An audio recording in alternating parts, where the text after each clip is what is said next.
You know how some days are supposed to be huge, like fireworks and a marching band huge? My graduation day, well, it started off feeling more like a Tuesday. Just another thing to get through, or so I thought. Honestly, I had no idea that a series of small, quiet moments that day were about to shift everything I believed about being alone. I never pictured myself eating a lukewarm burger, alone, in my beat-up old sedan on graduation day. But there I was. The sounds of the celebration, all muffled and distant, were drifting over from the school gymnasium. I'd parked in the far corner of the lot, under a flickering streetlight, and through the greasy film on my windshield, I could just make out families, all clustered together, snapping photos with their graduates. Flashes popped, people were laughing. It felt like a movie I wasn't in.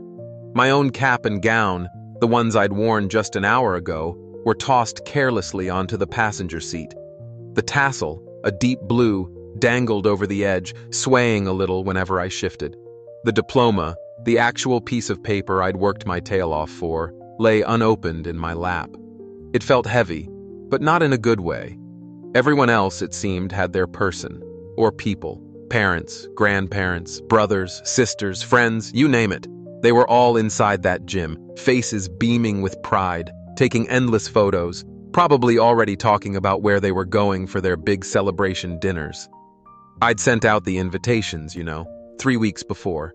One went to my dad's last known address out in Arizona. I didn't even know if he still lived there, but it was the only address I had. Another went to my mom's rehab facility up in Oregon. I'd enclosed a little note, saying I hoped she was doing okay.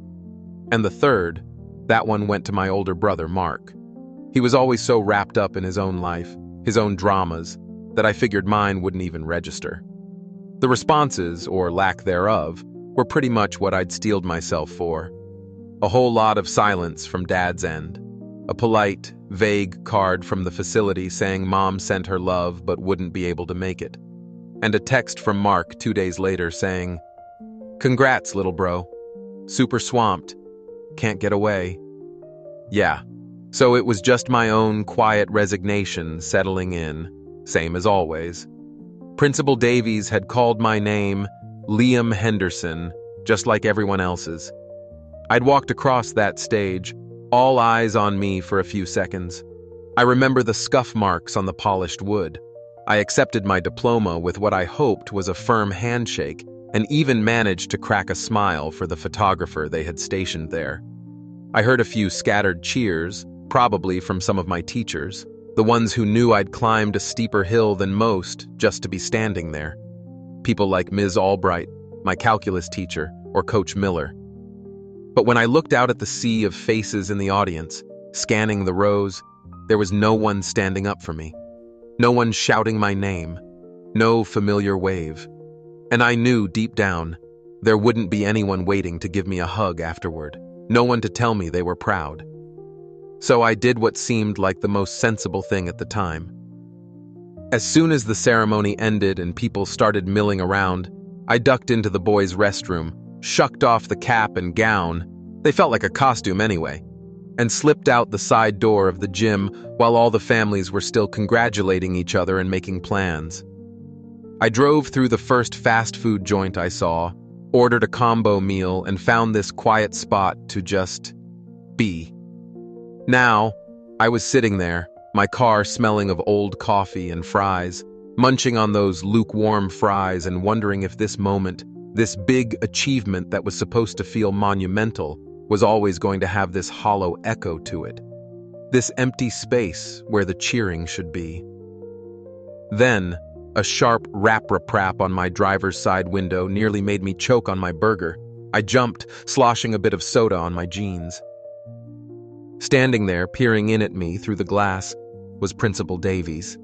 He was still in his full academic regalia, the black robe and the funny cap, looking entirely out of place next to my dented Civic. His expression was, well, I couldn't quite read it. Not angry, not disappointed, just observant. I reluctantly rolled down the window, the crank sticking a bit like it always did. I was already bracing myself for some generic platitude, about how I should be inside. celebrating with everyone else, being part of the joyous occasion. Instead, he just said, his voice calm, "Mind if I join you, Liam?"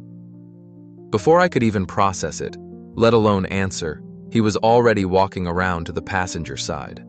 My eyes darted to the mess on the seat, my cap and gown, a couple of empty energy drink cans from last night's cram session, a textbook I'd never have to open again. I scrambled, grabbing the cap and gown, shoving them unceremoniously into the back seat, trying to clear a space. "Sorry about the mess," I mumbled as he folded his tall frame into my small car. His ceremonial robes bunched up awkwardly around him, looking even more out of place in the confines of my little car. "I've seen worse," he said simply, adjusting his position. He glanced around. The teacher's lounge after a long faculty meeting would shock you. An uncomfortable silence filled the car. The only sound was the distant hum of traffic and the crinkle of my burger wrapper as I held my half-eaten burger, suddenly unsure what to do with it. Principal Davies wasn't exactly known for his personal, one-on-one connections with students. In my 4 years at Northwood High, I'd only been in his office twice. Once, freshman year, when I was caught skipping class to try and finish a scholarship application. The library was too noisy. And the second time was last year, when he called me in to tell me I was valedictorian material if I just applied myself a little more consistently, if I could just smooth out the attendance record. He'd been formal, direct, not unkind, but definitely not chummy. "You know," he finally said, not looking at me, but staring straight ahead through the windshield, out at the emptying parking lot. "I noticed you weren't in the gym for the reception." I shrugged, taking another bite of my burger. It was a way to avoid having to respond immediately. Wasn't really feeling the whole celebration thing, I guess. He nodded, and this surprised me. "I get that," he said. "My own high school graduation. I spent the after-party hiding in the school library, figured it was the last place anyone would look for me." This just didn't compute. This wasn't the image I had of the stern, always composed Principal Davies, the man who gave these perfectly measured speeches at assemblies, who seemed to glide through the hallways with this unshakable, quiet authority. Him, hiding. "Why?" I asked, the question out before I could stop it. I was genuinely curious. He actually smiled, a small, faint upturn of his lips. "My parents," he said, his voice a little softer, "were having a very loud, very public argument about who I'd be living with after the ceremony, right there in the gymnasium hallway." He paused, then added, "They'd been divorced for 3 years at that point. But somehow, my graduation day seemed like the perfect time for them to rehash every old grievance. Made the whole proud family moment feel like a bit of a farce, you know?" "That sucks," I offered lamely. What else was there to say? It was an old hurt, but I could hear the echo of it in his voice. "It did," he agreed, still looking out the window. "But you know what? That day, their drama, it wasn't really about me, even though it felt like it was. It was about them." I snorted, a little more bitterly than I intended. "Yeah, well, today isn't really about anyone for me. No audience, no problem, right?" The words tasted sour. Principal Davies turned to face me then, his gaze direct. "I saw your academic record, Liam. I've seen it every semester. I know what you've been dealing with outside of school, working those night shifts at the distribution warehouse while trying to maintain a 3.8 GPA. That's not something just anyone could do. That takes grit." I shifted uncomfortably in my seat. I hated being reminded of the tightrope act my life had become, especially since I started living on my own last year after things with my brother got too tense. The constant juggling of work schedules with exam dates, the bone-deep exhaustion that never really went away, the way I'd sometimes fall asleep in the school library during my free periods because it was the only quiet, safe place I could just rest for an hour. My tiny apartment was rarely either of those things. "It's not a big deal," I muttered, looking down at the diploma still in my lap. Lots of kids have it worse. I just did what I had to do. That doesn't make what you've accomplished any less significant, he countered, his voice firm but not unkind. You know, when I saw your name on the graduating list, I made a point to watch for you specifically today during the ceremony. Why? I asked, genuinely confused. My head was spinning a little. I wasn't a troublemaker, not really, but I wasn't exactly the kind of standout rah-rah student principals usually took a special interest in. I mostly tried to fly under the radar. Because 4 years ago, when you were about to start here as a freshman, your middle school counselor, Mrs. Peterson, called me, he said quietly. His words hung in the air of my small car. She warned me you might not make it to graduation. She said your home situation was deteriorating rapidly, that you'd missed far too many days in 8th grade, that the odds were stacked against you. She was worried you might drop out before you even made it to sophomore year. He paused, letting that sink in. She wasn't being pessimistic, Liam. She was just looking at the statistics. Kids in your situation, with the kind of instability you were facing, they often don't make it through. I remembered that time all too well. It was a raw, scraped knee kind of memory. Mom's addiction spiraling completely out of control. Dad just vanishing one day, leaving nothing but an eviction notice taped to the apartment door. Bouncing from one friend's couch to another, feeling like a burden everywhere I went, until finally my older brother, Mark, reluctantly let me crash on his floor. That lasted until he decided I was too much responsibility, too much of a downer on his already complicated life. Yeah, I remembered. Yeah, well, I said, trying to keep my voice steady, trying to push down the lump that was forming in my throat. Spite is a pretty powerful motivator. I even managed a weak, crooked smile. Principal Davies actually chuckled at that, a low, genuine sound. Indeed, it is, he agreed.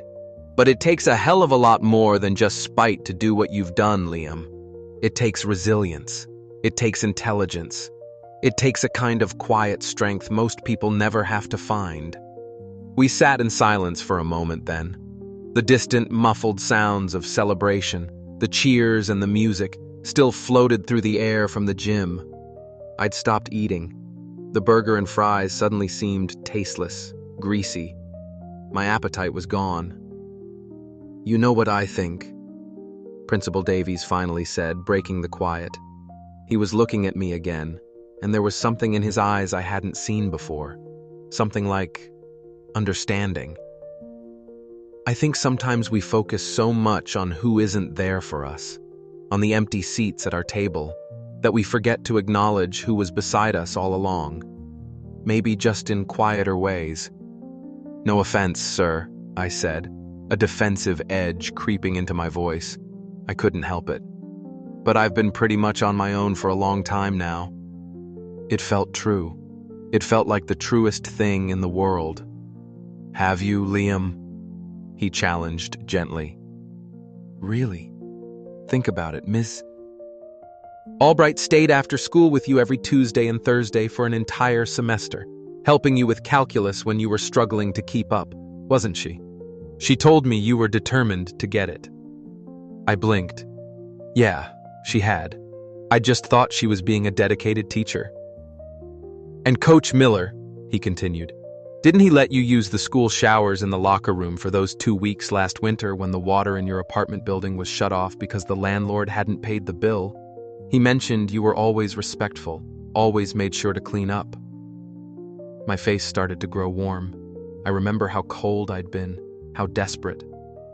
The cafeteria staff, he went on, Mrs. Henderson and Maria, they always made sure you got extra portions at lunch, didn't they? Especially on days they knew you probably hadn't had much for breakfast. They'd just slide an extra carton of milk or another piece of fruit onto your tray. No big deal. He raised an eyebrow, a slight smile playing on his lips. And I seem to recall a certain English teacher, Ms. Ramsey, allowing a very dedicated student to catch a few hours of sleep on the old couch in the back of the teacher's lounge during that week you were between apartments, as long as he was out before 6 a.m. when the early bird teachers started arriving. My stomach dropped. I didn't know he knew about that. Ms. Ramsey had given me the key on the sly, making me promise to be a ghost. I'd been so careful. The heat in my face intensified. I suddenly felt very exposed. "You weren't alone, Liam," Principal Davies said softly, his voice kind. "Not really. You just didn't have the conventional storybook support system. But you had people. People who saw you, who cared, who bent the rules a little because they believed in you." I looked down at my hands, clasped tightly in my lap. I didn't know how to process this. All these years, I'd been so laser-focused on what I didn't have. The parents in the audience, the family photos on the mantelpiece, the celebratory dinner with balloons and cake, that I hadn't really seen, hadn't really allowed myself to see. What I did have. Teachers who stayed late, coaches who offered quiet help, staff who looked the other way or offered a little extra, a principal who apparently paid a hell of a lot more attention than I'd ever realized. It was like a dam inside me was starting to crack. "I have something for you," Principal Davies said then, his voice pulling me out of my thoughts. He reached inside his voluminous academic robe, fumbled for a moment, and then pulled out a thick, cream-colored envelope. This was going to be a surprise at the reception, a small presentation, but since you're out here... He handed it to me. I took the envelope cautiously. It felt heavy. My name, Liam Henderson, was written on the front in elegant cursive I recognized as belonging to Mrs. Gable, the school secretary. Inside, there was a card, a really nice one. When I opened it, I saw it was signed by what looked like the entire faculty and staff of Northwood High. Dozens of signatures, crowded onto every available space. "Congratulations, Liam," one message read in bright green ink. "We're all so incredibly proud of you. You're going to do amazing things. Never doubt yourself," said another, next to a little hand-drawn star. There were messages from teachers I barely knew, from janitors, from the librarians, each one a little flicker of warmth. But what really caught my eye, what made my breath catch in my throat, was the check paper-clipped neatly to the inside of the card. It was made out to me, for $500. "It's from the scholarship fund the teachers contribute to," Principal Davies explained quietly, seeing the look on my face. "We know about your partial scholarship to the community college, the academic one you earned. And we, the staff, just wanted to help fill in some of the gaps. Help with books, supplies, transportation, whatever you need for that first semester. It's not much, but..." It's everything," I interrupted, my voice cracking embarrassingly on the last word. I cleared my throat, feeling my eyes sting. "I mean, I don't know what to say. Thank you isn't enough." I looked from the check to him, feeling a wave of emotion so strong it almost buckled me. "You don't have to say anything, Liam," he replied, his voice gentle. "Just make sure it wasn't wasted on you. Go out there and make us proud. That's all the thanks we need." I nodded, not trusting myself to speak. The lump in my throat was too big. $500. It felt like $1 million. It wasn't just the money. It was the knowing. The knowing that all these people, they saw me. Principal Davies checked his watch. "Well, the reception will be wrapping up soon. I should probably get back in there, make sure things are winding down smoothly." He opened the car door, the dome light flickering on, illuminating the cab for a moment. But he paused before getting out, one foot on the asphalt. "You know, Liam," he said, turning back to look at me one last time, "people are shaped by those who show up in their lives, not just by those who don't. It's easy to focus on the absences." He gave me a meaningful look. "And sometimes, we need to give others the chance to show up for us. We need to be willing to see it when they do." With that, he stepped out of the car, adjusting his academic robes, which seemed a little less imposing now. But before closing the door, he leaned down one more time, his expression unreadable but not unkind. "The staff, a few of us, are having a small, informal gathering at Miller's Grill down on Main Street in about an hour," he said. "Very casual, just a tradition we have after graduation. Kick back, decompress." He shrugged, a surprisingly normal gesture. "If you wanted to stop by, say hello. I'm sure everyone would be genuinely glad to see you. Your choice, of course. No pressure." Then he was gone, walking back toward the gymnasium, his robed figure receding into the twilight. He left me sitting there in my messy car with my cold fast food, a check for $500, and a card that suddenly meant more to me than any fancy family photo or elaborate graduation party ever could have. I sat there for a long time, long after Principal Davies had disappeared back into the school. The car was quiet, except for the hum of the engine I'd forgotten to turn off. I just kept rereading the messages on that card, tracing the signatures with my finger. Ms. Albright's loopy handwriting, Coach Miller's blocky print, Ms. Ramsey's elegant script, each one a small act of kindness I hadn't fully registered until now. I thought about what Principal Davies had said, about being shaped by those who show up, about conventional versus unconventional support systems, about how I'd been so fixated on what I didn't have, on the gaping holes left by my family, that I'd become almost blind to what I did have. These quiet acts of support, these people who had, in their own ways, been looking out for me. The parking lot gradually emptied around me. One by one, cars pulled out, filled with laughing families, graduates still in their caps, heading off to their celebration dinners and parties.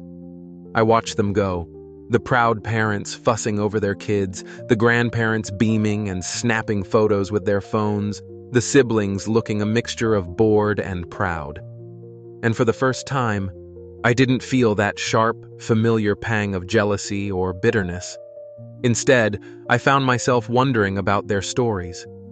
How many of those smiling families had their own hidden complications, their own private struggles behind the scenes? How many of those graduates, looking so triumphant, had battled their own demons to get to this day, in ways I couldn't possibly see from the outside? The last car pulled away, leaving the parking lot almost deserted.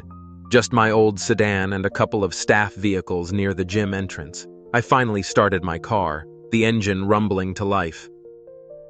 The school building, Northwood High, looked different somehow in the deepening twilight. Not just the place I'd been slogging through, sometimes trying to escape, for the past 4 years, but a place that had, in its own imperfect institutional way, sheltered me when I needed it most. A place full of people who had, apparently, seen something in me worth nurturing. I carefully placed the card and the check in my glove compartment, handling them like they were made of spun glass. Then, I checked the time on my phone. The teachers' gathering at Miller's Grill. It would be starting pretty soon. The thought of walking in there, into a restaurant full of teachers, made my stomach twist into a tight knot of anxiety. What would I say? What would they expect? It felt overwhelmingly awkward. But then, another feeling pushed against that anxiety. Something small and unfamiliar, something that felt uncomfortably like hope, or maybe just curiosity. I pulled out my phone again, my fingers a little shaky, and looked up the address for Miller's Grill. It wasn't far, maybe a 10-minute drive. I could at least drive by, I told myself. Just scope it out. See if I even felt remotely comfortable enough to go in. No commitment, just an option. One I wouldn't have even considered an hour ago. As I put the car in reverse, my gaze fell on my graduation cap and gown still crumpled in the back seat. On a sudden impulse, I reached back and grabbed the cap, the tassel swinging. I didn't put it on, but I placed it on the empty passenger seat beside me where I could see it. A small, tangible reminder that today, despite everything, despite the empty seats and the cold burger, I had accomplished something significant, something real. And maybe, just maybe, I didn't have to celebrate it entirely alone. When I pulled into the parking lot of Miller's Grill about 20 minutes later, my palms were sweating. I almost turned the car around and bolted 3, maybe 4 times. My foot hovered over the gas pedal, ready to escape. But then, through the restaurant window, I saw Ms. Albright getting out of her car, laughing at something Coach Miller was saying as they walked toward the entrance. Ms. Ramsey was just a few steps behind them, already holding the door open, and I noticed she'd swapped her formal graduation ceremony heels for a pair of comfortable-looking flats. These people, they had seen me at my absolute worst. They'd watched me fall asleep in class from sheer exhaustion, seen me wear the same hoodie for days on end when doing laundry wasn't an option because the laundromat cost money I didn't have, and they'd patiently helped me struggle to keep up when my life outside of school became too overwhelming to bear. Yet, here they were, still showing up, still creating space, still smiling. I took a deep, shaky breath, killed the engine, grabbed my graduation cap from the passenger seat, more as a talisman than anything else, and got out of the car. Principal Davies saw me first as I hesitated near the entrance, feeling like an awkward kid all over again. He was standing just inside, talking to a couple of other teachers. He didn't make a big deal out of it, didn't call attention to me. He just caught my eye, gave a slight, almost imperceptible nod. Was that approval in his expression? Before turning back to his conversation. But Ms. Albright, bless her heart, broke into a wide, genuine smile when she spotted me hovering by the door. She waved me over enthusiastically, her eyes bright. "Liam, you made it!" she exclaimed, her voice warm and welcoming, as if my presence was the one missing piece that would make the evening truly complete. And as other teachers turned, their faces lighting up with surprise and then smiles, as Coach Miller clapped me on the shoulder and Ms. Ramsey asked if I wanted a soda, I felt something shift inside me. A tight, painful knot I'd been carrying for years, maybe my whole life, began to loosen. A heavy weight I hadn't even fully realized I was bearing started to lift. I didn't have the conventional graduation day. There were no proud parents beaming from the sidelines, no rolls of family photos to commemorate the occasion, no aunts and uncles slipping me cards with crisp $20 bills tucked inside. My story didn't look like the ones in the movies. But as I stepped further into that bustling, noisy restaurant, surrounded by the low murmur of conversations and the clinking of glasses, surrounded by these people who had quietly, consistently supported me for years, I realized something profound. I had something else, something perhaps even more valuable in its own way. I had a chosen family, an unexpected tribe, who had seen my worth even when I couldn't see it in myself, who had shown up when I felt the most invisible. That day, it taught me something that's stuck with me ever since. It's that life rarely unfolds like the script we have in our heads.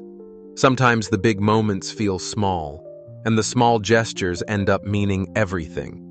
You might find yourself eating alone while others celebrate, feeling like you're on the outside looking in. But every now and then, if you're open to it, if you're really lucky, someone unexpected might just knock on your window. Someone might see you, truly see you, and remind you that you're not nearly as alone as you feel. And that, honestly, can make all the difference in the world. It's a reminder that connection can be found in the most surprising places, and that kindness, even the quiet kind, has a way of changing everything. What are your thoughts on finding support in unexpected places? Have you ever had a moment like this, where someone showed up for you when you least expected it? I'd love to hear your stories and reflections in the comments below. And if these kinds of stories resonate with you, please consider subscribing to the channel for more journeys of resilience and connection. If you feel moved to support our storytelling, there's a super thanks button you can use, because sometimes giving back is a beautiful part of our own healing journey too.